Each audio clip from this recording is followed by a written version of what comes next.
Hey guys, Bassmaster Pro Randy Howell here.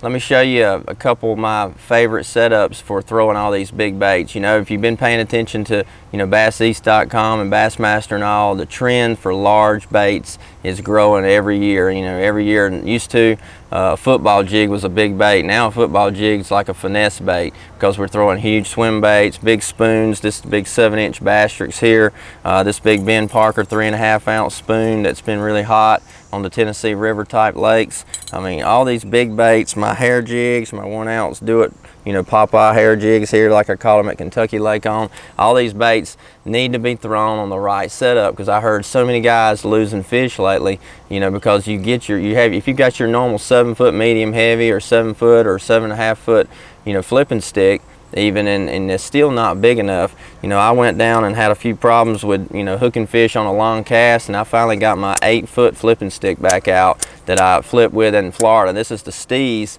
8-foot heavy action flipping stick.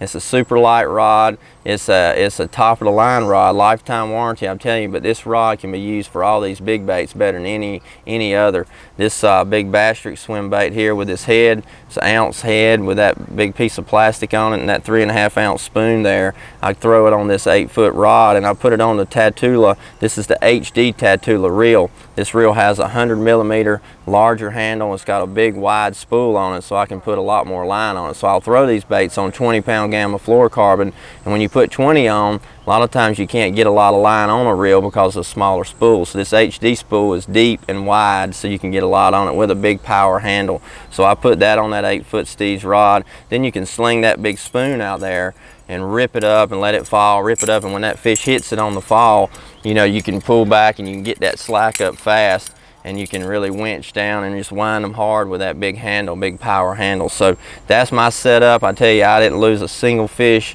on any of these baits in this tournament at Kentucky Lake that I just finished up with, because having the right setup. I had it on a 7.4 rod to start with. The first couple bites I had pulled and got off, and I've quickly made the adjustment, and that's what you have to do to get better and catch more fish. So I hope this setup will help you. Get you a couple of these Steez rods, the big HD Tatula reels, spool them up with big line and get these big baits and get out there and explore that ledge fishing with these new bigger baits, and you're probably going to start catching bigger fish than you may have ever caught before in the summer. So good luck, God bless you. I'm Randy Howell.